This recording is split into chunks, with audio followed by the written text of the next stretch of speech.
Good morning, TMF Week, day 4. How is everybody doing? Good morning, good evening, good afternoon to wherever you're tuning in from. Fire off in the chat where you're tuning in from. I know we have a few familiar faces I see already in the chat, but let's see if there's anybody new. Is this anybody's first day of TMF Week, or are you guys all a bunch of experts already, professionals that have been here the last couple of days? There they are flying in. Amazing, amazing, amazing, amazing. Well, we have a doozy of a session for you guys today. We got Paul Fenton himself and Donatella here. It is going to be a really good time. But before I give it over to them, I'm going to do my usual housekeeping for you all. So, as you all know, each session is going to be recorded and available at the end of the day. I think they're still going to be posted. I'll find out from Kim again when that officially will be up. All attendees, you guys are going to receive a certificate of attendance for the entire TMF week. It's going to be for the conference, not for each session. We're going to have the Q&A for 15 minutes at the end of the presentation. So please put your questions in the little Q&A tab once we put it up in the chat. And then that way we'll be able to see your questions and flag them very, very easily. And and then join us for the networking break at the end of the last 15 minutes. It's going to be a really good time. We're going to be chatting and answering some questions a bit more intimately. And so, again, for the session timeline, I'm going to let Paul and Donatella talk for about 30 minutes. We're going to do the Q&A session afterward. It's going to be a bit longer today, I think, but it'll be the 15 minutes usually. And then I'll introduce the next session for you guys, and then we'll see you all in the lounge. And without further ado, Paul, Donatella, please, please, please, the floor is yours. And I'm very excited for you guys' presentation. Thank you so much, Danny. Thank you so much, and welcome everyone. So let's start. Maybe, Paul, just a very brief introduction from ourselves. So I'm the girl, so we'll start first, if you don't mind. So, hi everyone, my name is Donatella Ballerini. I'm head of TMF services in Montrium. My background is in clinical development, many years focusing on GCP compliance, document management processes, and my big passion for TMF took me to Montrium in 2021. Paul, up to you. Thank you, Donatella. And hello, everybody. Nice to see so many of you here. I'm Paul Fenton, CEO of Montrium. So my background has always really been in clinical technology. And for the last probably 15 years or so, I've been working within the TMF space. I'm an active member of the TMF Reference Model Steering Committee and have been since pretty much its inception. And I also am the chair of the CDISC TMF Standards Working Group. So it's great to be here, and I'm excited to talk to you today about risk-based approach. Yeah, absolutely. So I don't know if all of you who are on the line knows that we issued last year, around December, anyway, at the end of the year, the very first white paper on how to build a risk-based approach in TMF management. And I will tell you now that you are online the truth behind this white paper. So basically, if you know, for those who doesn't know, I'm based in Italy. And probably you know that Italy is famous for the food, the wine, and Paul wanted to come to Italy to visit me, but he had to find the right reason to come, some job, working reason. And so at the end, we came out with, let's write a white paper on risk, on how to implement a risk-based approach in TMF. And so we spent an entire week developing this Montrium's very specific approach to TMF management and risk-based approach. Say that, obviously, we know that the risk-based approach is a very important requirement from competent authority. It's something that is not nice to have, but it's something that even in the new draft guidance of R3 is stressed. It's something that is asked. So I think that, also inspectors, they know very well that when it comes to TMF, we are talking about thousands and thousands of documents. We are talking about different stakeholders. There is the sponsor, the CRO, different even department and function within the sponsor. So it's very challenging to verify and to ensure a good quality level of our trial master file. And they are aware about this. And this is why they ask for a proportionate approach to our TMF management to ensure a good quality and data integrity. So I think that the real question is how can we develop this kind of approach? Because from the competent authority perspective, it is a requirement. So the real question is how can we implement a risk-based approach in our TMF? And in my opinion, I think that when we think about risk in TMF management, we need to think about two different dimensions of risk. There is the process-related risk and then the artifact-related risk. So TMF is a very complex process. And so I think that we need to tackle this challenge considering both perspectives, so the process and the artifact. When it comes to process, I think that we need to consider what are the regulatory authority expectations and also what are our what are our standard operating procedure. So what are the processes that we have in place? If we combine these two elements, we will have the TMF processes risk, and we can define what are the risks and what are the expectations from a competent perspective. So when it comes to TMF process risk, the very most important thing is definitely to analyze and assess the step of your TMF process, because there are different activities, different tasks, roles and responsibility, and in each of them there can be several and different risks. And once you have identified those risks, so you have done this assessment at process level, you need to monitor on an ongoing basis those risks because they can change very frequently. And you need to escalate when the criticality becomes very high. So it's very necessary and important to implement the TMF quality control. And also because you need to have the time to fix any issue and finding that you are going to find.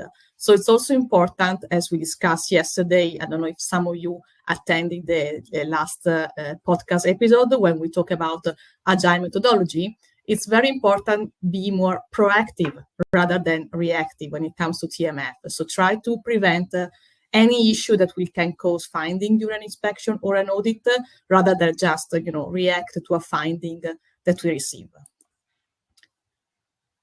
So we have talked about TMF risk at process level.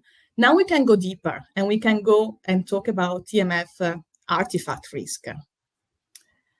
We know that not all documents are created equal. So we want to have a good story when it comes to trial master file. We want to be able to tell a good story to our inspector, but not every document has the same weight when it comes to tell the story. We know that from ICGCP, they are talking about essential document, so they specify that they must be essential. And if we think about the TMF reference model, there is a clear distinction between core and recommended document. And just to give you an example, if you think about a delegation log, this document can be very, very critical and very high risk, because in this document, you have a list of people that are allowed to perform tasks in the clinical trial. And think about a CV that is fined by an inspector, and the person on the CV is not present in the delegation log.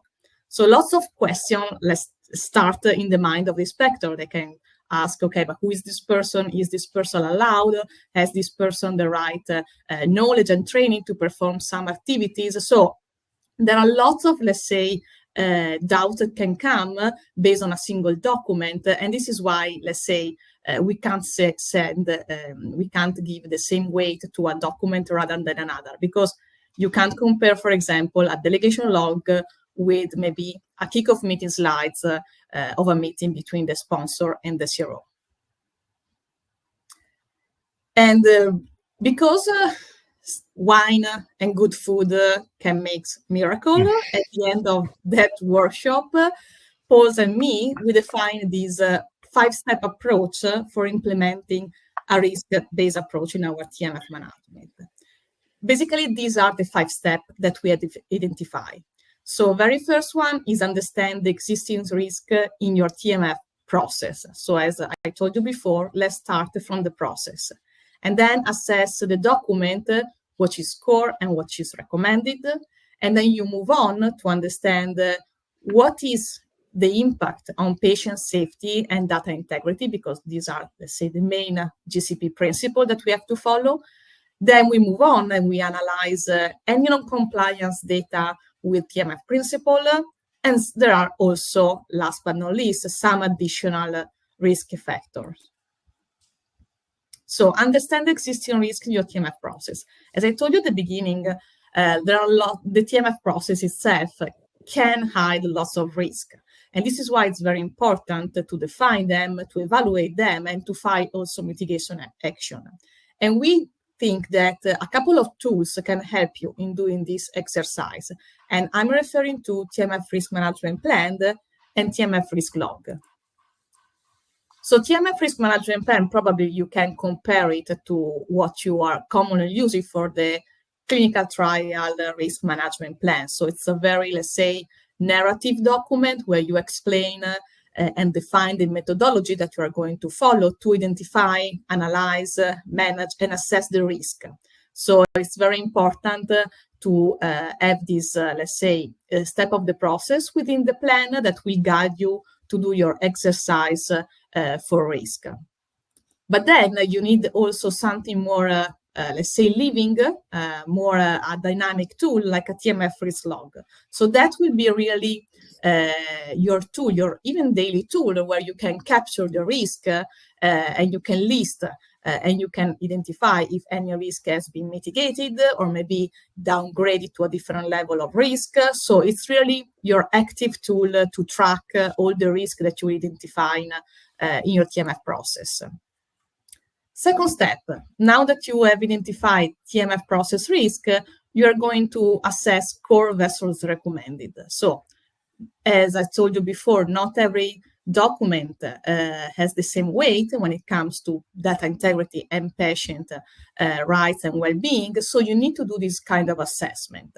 And TMF reference model is helping you in doing this exercise, but it's something that you need to capture in your own master index, because, you know, the evaluation of what is core and recommended can depend on different variables. So it's something that you need to assess on your own, based on your organizational model, study design, and lots of other elements. Once you have defined what is core versus what is recommended, then you move on to the next step. And what you're going to do is to verify if that document has an impact on patient safety and data integrity. So also this impact can move from a critical impact, where there is a clear and direct impact on a patient, on data. Like, for example, if you think about ISF, I think that we all agree that it's a very core, essential, and high-risk document. Because we are talking about the concept given from a patient. Then it can be a major impact when maybe the impact is less, let's say, direct. And so it can be, let's say, a consequence, but it's not so direct, like, for example, a monitoring plan. And then obviously there are also minor impact and no impact. Probably, you know, an email or a newsletter with no relevant information can definitely be considered a no impact or minor impact document. So these are, let's say, the evaluation that you need to do from an artifact perspective. And now I'd like to leave the stage to Paul. Thank you, Donatella. That was really interesting to sort of revisit what we did in Italy, and very much enjoyed that weekend. Yeah, and I'm very happy that we did it, because I think that what we got out of it was actually quite solid as well. So let's go on to the next stage. So step 4 is to analyze non-compliance with TMF principles. And this is where it can get a little bit more complex. So what we're doing here is we're actually looking at things like queries. So obviously, when there are issues with documents, we can raise a query on a document to identify an issue, and then also hopefully resolve that issue. So we typically have queries within our eTMF system, but they could also be done, of course, manually as well. And what we're doing here really is to evaluate the TMF principles and then score them based on severity. And so when it comes to query rate score, we can actually define what different risk categories we want to assign based on the percentage of queries that are being raised for, say, a particular type of artifact or a particular site or a particular user. So all these different dimensions.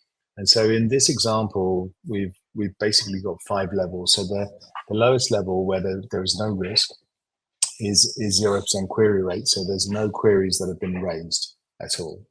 And then we go through various different levels. So 1 to 10% is considered low risk, 11 to 25% medium, 26 to 40 high, and then over 40 critical.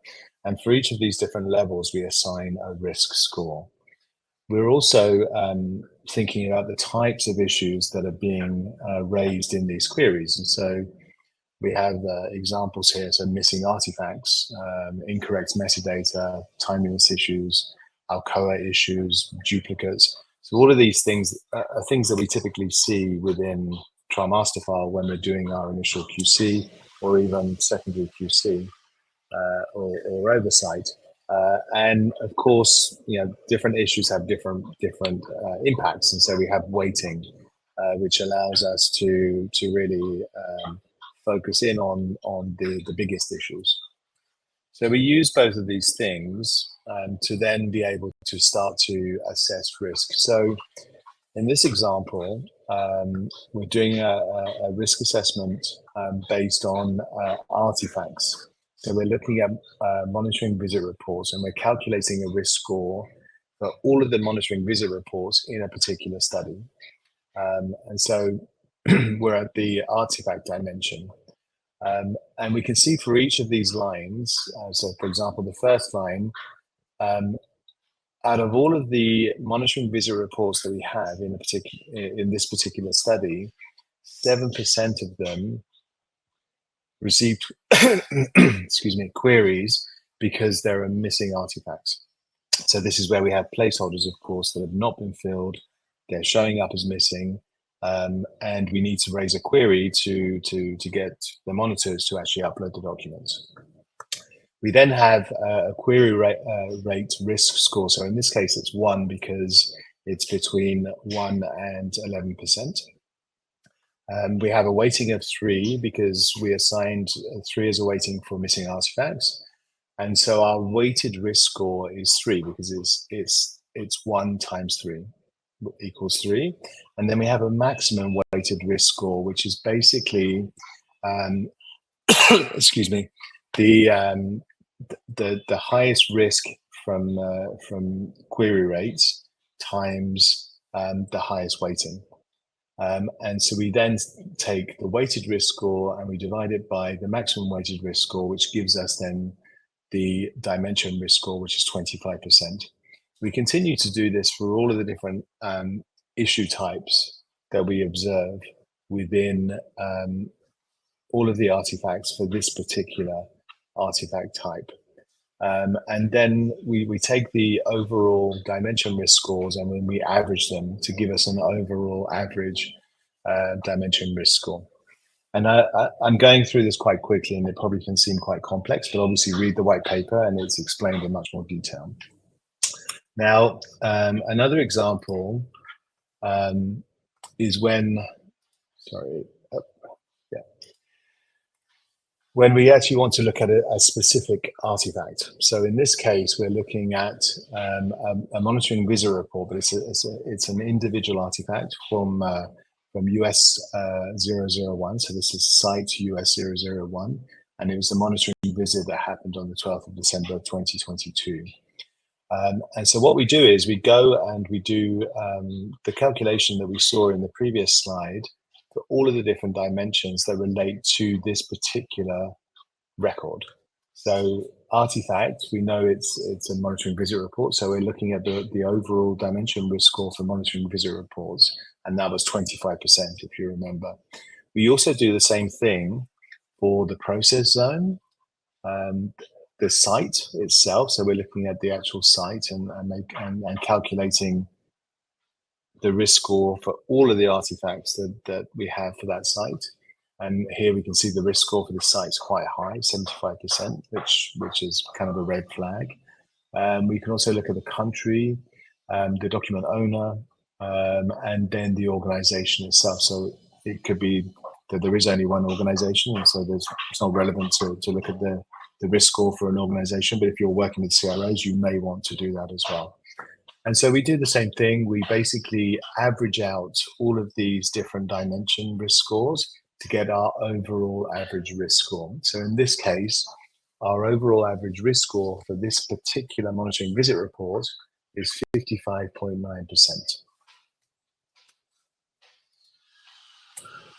So by calculating these risk scores, we can then use them, and we'll see that in a moment, to be able to define our oversight strategy. So to what level of QC are we going to perform based on these risk scores?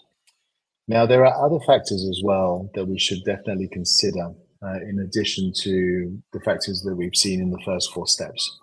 It's things like document lifecycle. Is it a translation? SOP evidence, is this record considered evidence for SOPs? We should also look at things like subject recruitment levels at a particular site. If a site has very high recruitment levels, well, that may increase the risk of inspection. Any key trial events that have occurred.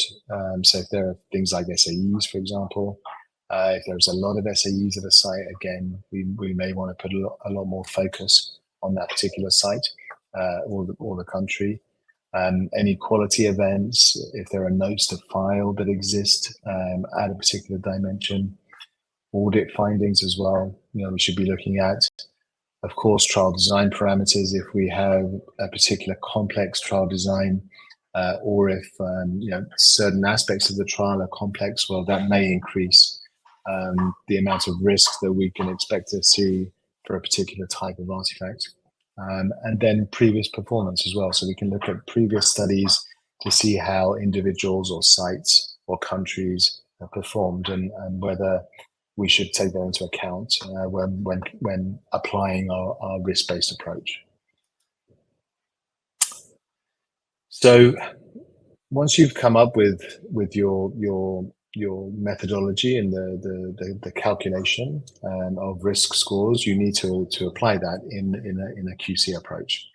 And I think that there are different ways of doing this, but we've identified 2. I think the first approach, so QC approach 1, is that we continue to perform QC on 100% of documents. So this is traditionally what we've done, right? We would basically index the document, and then we would perform an Alcoa type check on that document once it's in the system, and then hopefully everything is okay. If it's not okay, we raise a query, we reject the document, and then somebody needs to correct it. And then we typically then have a second level QC. And this may not be for all artifact types. Maybe it depends on which artifacts you feel you need to perform a secondary QC. But you can also, of course, leverage a risk-based approach to do this.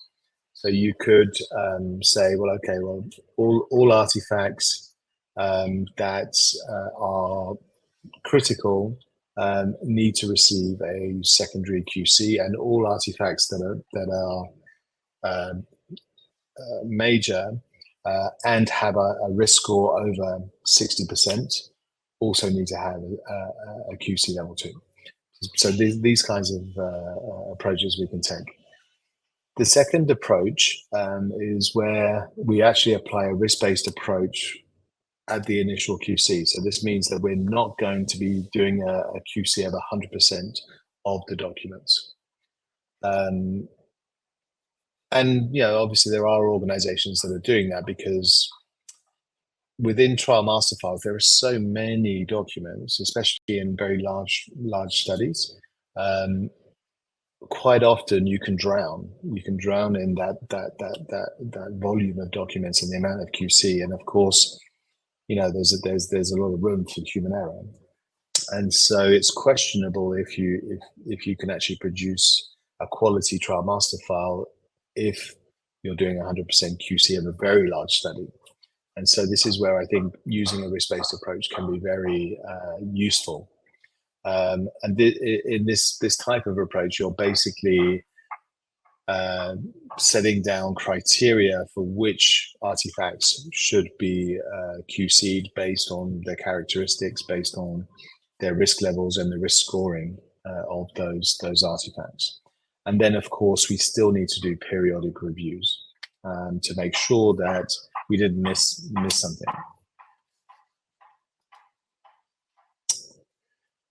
Now, to select the right approach, I mean, I think it really depends on a lot of different factors and also your level of comfort. I think trial complexity is definitely an important factor. So, high risk trials, so pivotal trials, maybe you want to do a little bit more of a comprehensive initial QC on those records. And you could always change track mid-trial if you wanted to. I mean, I think that's acceptable as long as you document it, if you're seeing that the level of quality that you're getting is actually quite good. Resource availability, so obviously if you have resource issues with your teams, you may want to leverage a risk-based approach, although I don't think that should be your primary motivation in terms of reducing headcount required to ensure the quality of the TMF. Also, the regulatory landscape, so adherence to regulatory requirements, as Donatella said, this is a requirement now in Europe and will become a requirement with ICH E6R3 as well. And so, you need to take that into account. Maybe also lessons learned, so just experience with past TMFs and how we applied risk-based approaches there and what worked and what didn't. Good documentation practice knowledge as well. So, how knowledgeable are the contributors and stakeholders in good documentation practice, and to what level are people trained on Alcoa ++ principles, etc. Your internal processes, so are your SOPs robust and clear in terms of the documentation that needs to be produced?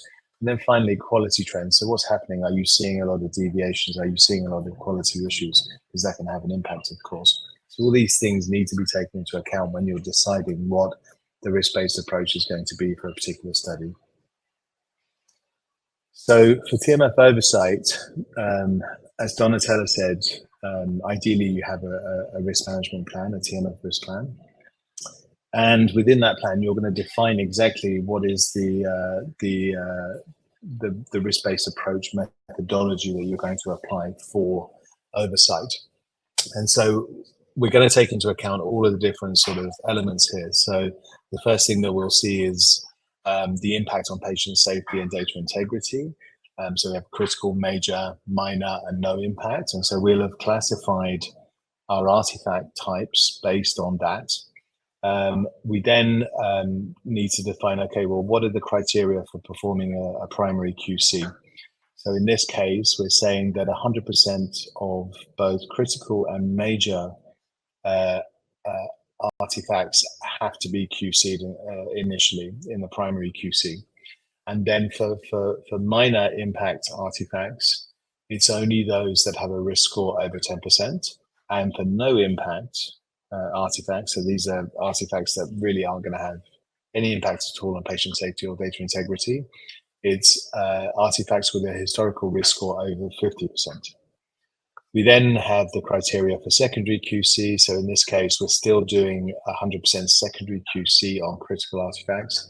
And then for major and minor and no impact, we're determining whether we need to do secondary QC based on the risk score. And then finally, we have additional periodic review. So we basically say, for critical artifacts that have a risk score over 50% or existence of other risk factors, we're going to do a periodic review. For major, it's with a risk score over 60, so a little bit more tolerant. And then for minor and no impact, there's no need to do periodic review unless we need to look at the documents as part of the review of a critical or major artifact. So these are the kinds of strategies that you can define. They can be in your TMF risk plan, or they could also be appended to your TMF plan. So having the right oversight strategy is really key.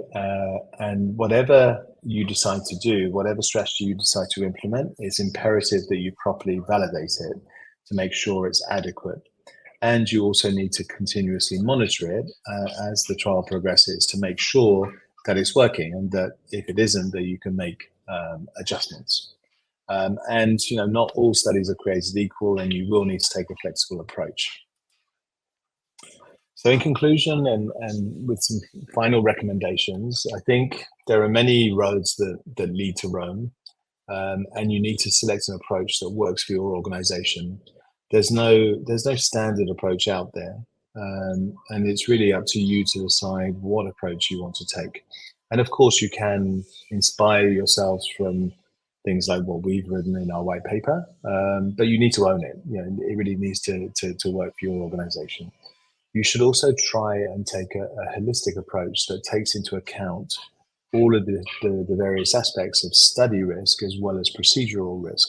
So you should be looking at your overall study risk assessment as well, because there'll be some important information in there that will help you define what is the best risk-based approach for the study in question.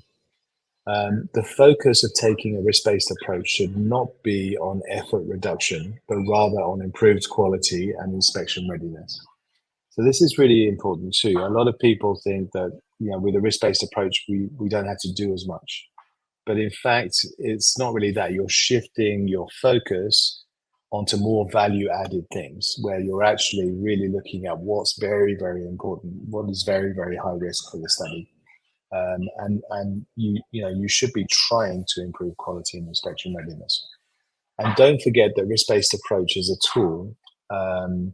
It can't make all the decisions for you. You still need to be involved as a human, and there needs to be human oversight. So you need to be monitoring what's going on constantly.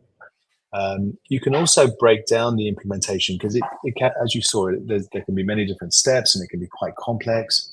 And what we presented is really only version 1. I think there are other things that we want to do with this model to integrate other data points which are important.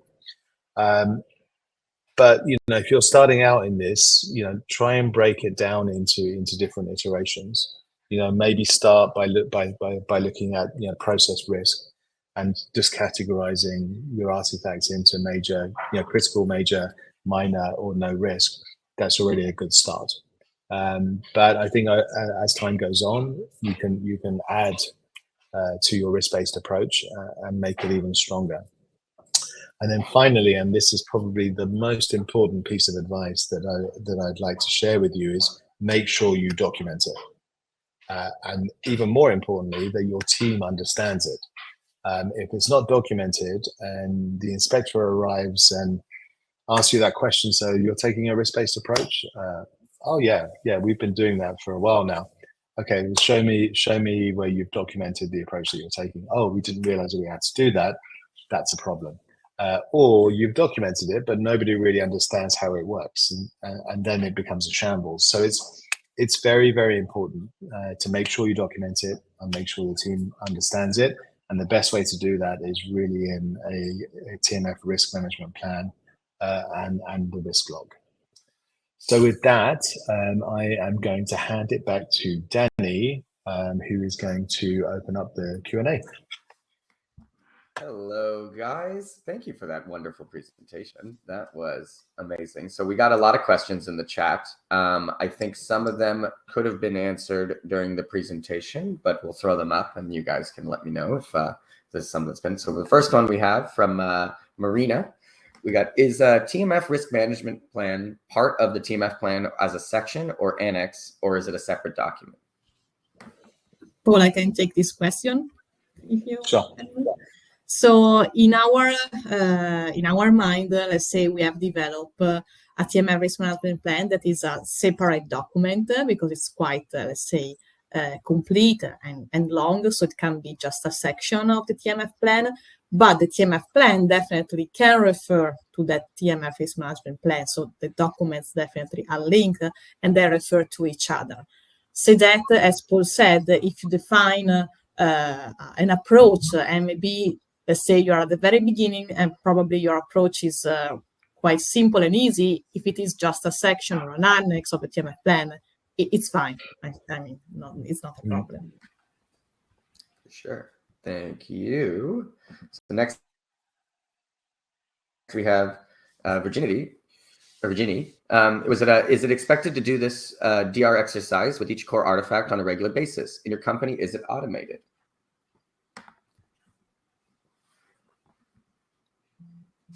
So the DR exercise that we're talking about, just for everyone's recollection, is when we're looking at a particular dimension. So it could be an artifact, it could be an organization, it could be a site, it could be a person. So these are all different dimensions within the TMF, and ideally, this should be calculated constantly. So every time you're going in and performing QC, be it primary or secondary QC, depending on how you're applying risk, this should definitely be calculated, and you should be able to leverage this.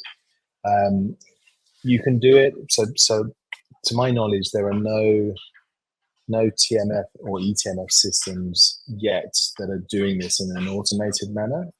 Although, of course, we're working on this, and so watch this space. But you don't necessarily have to use an eTMF system as long as you have access to the raw data. So you can actually pull this out into, say, something like Excel, and you can do those calculations fairly easily, and then leverage that to then decide what you're going to be doing in terms of risk assessment. QC. But I do think that, of course, over time, as systems do start to implement risk assessments directly within the eTMF, it's going to be a lot easier, and the system can even drive it. And should be saying to you, "Hey, you should be doing QC here because there's a risk score of this much on this particular artifact." There's a long answer to a short question, but not an easy subject.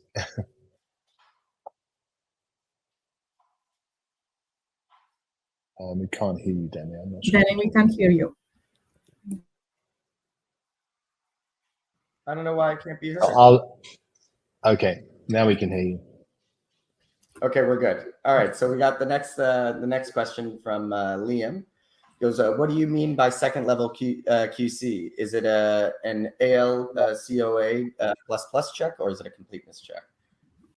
So Paul, I will take this question if you don't mind. So with second level of QC in our mind, it's more a cross-check QC. So the very initial QC, I mean, for make it easy, we can call it first level of QC, is the one that you check their core principle and the good documentation practice. So basically, you just check a single document if it is, complete, readable, with the signature dates and all the stuff.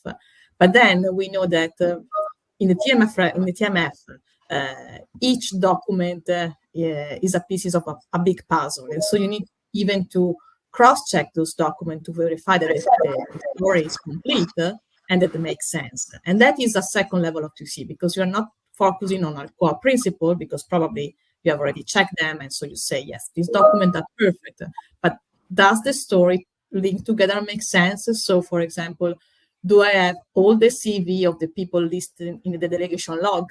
That is a second level QC or cross-check QC. Perfect. So we got another one from Amel.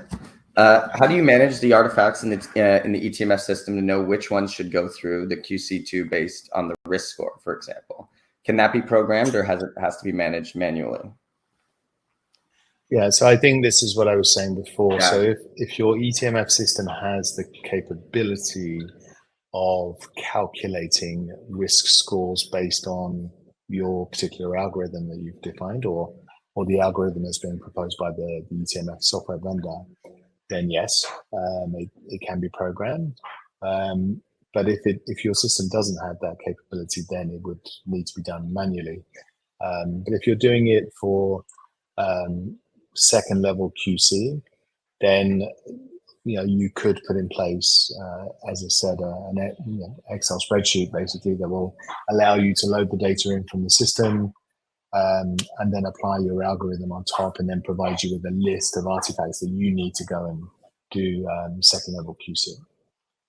So there are ways and means of doing it manually, but of course it's a little bit more work, which is why I think it's important that the TMF system vendors start to implement this kind of feature set, so that all of our sponsors and CROs are able to meet the regulatory requirements that are in place.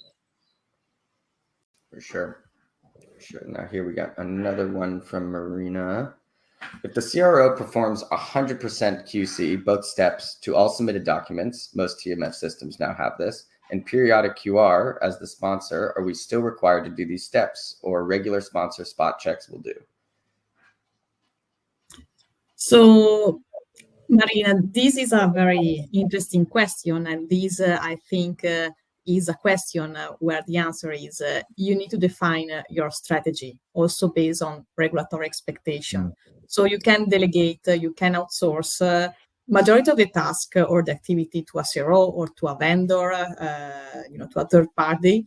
But at the end, the sponsor oversight responsibility is something that is required. It's something that if an inspector comes, they want to see the evidence that you check and you did your oversight regularly on your CRO, on your vendor. So even if you delegate, you need to perform oversight, and you need to have the evidence of that particular oversight. So this will be, let's say, the strategic way that you are going that oversight, you perform oversight, will be something that you need to define. And obviously, that will depend on what the CRO is doing right now based on their processes. That is, say, very important. So that will need to be evaluated during the qualification of the CRO. How do they perform the QC, the percentage, do they implement a risk-based approach? And based on this element, then you can evaluate what kind of oversight, maybe a very robust oversight and more frequent oversight, or maybe a less frequent oversight, focusing just on some elements. So it's something that you need to define and develop based on some elements of the relationship with the CRO. And so that also, as Paul said, there are lots of other variables that you need to take into account. So think about, for example, the very first time that you work with a CRO. So probably you need more oversight because it's the first time you need to build a relationship. And so you need to test, let's say, the situation. Or maybe a new, very clinical trial where you have something so innovative or so, new based on your historical performance that you want to perform more oversight and more check because you want to make sure that the final outcome is inspection ready. So again, there's no, let's say, a standard approach. It's something that you need to evaluate, considering all the elements, all the variables, and then establish what can be the best strategy to ensure oversight, inspection readiness, and quality. I'm loving these in-depth answers. I'm sure everyone in the chat is loving these too, guys. We got another one from Becky. I think this is our last one we have going on, unless there's more. Becky, do you guys track site documents separate in a risk plan, since oftentimes the CRA is unable to collect new documents without going on site?